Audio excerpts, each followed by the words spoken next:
Berikutnya, sepasang pencuri yang menguras barang-barang hotel di Jembrana, Bali akhirnya dibekuk jajaran Satreskrim Polres Jembrana, Bali. Dua pelaku yang diduga pasangan tak resmi ini telah menguras sejumlah barang elektronik di sejumlah hotel.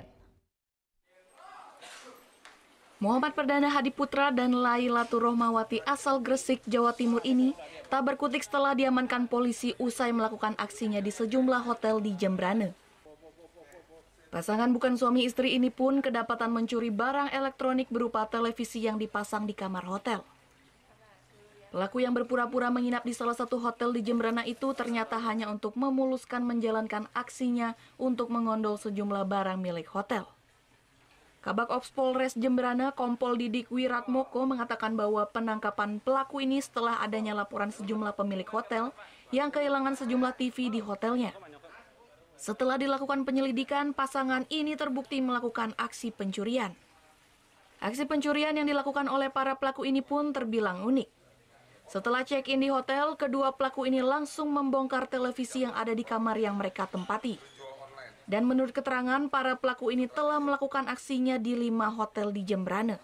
Satu pasang muda-mudi, kemudian menyewa mobil dari Jembrana juga, kemudian nginep di beberapa hotel.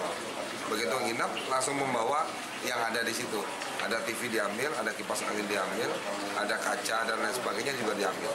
Jadi setelah itu beliau pergi berdua, kemudian nginep lagi di hotel lain, diambil lagi, nginep lagi di hotel lain, diambil lagi. Nah, kemudian setelah dapat barangnya, mereka jual secara online. Lailatul Rohmawati mengaku setiap menjalankan aksinya pada saat subuh di saat menjaga hotel tidur.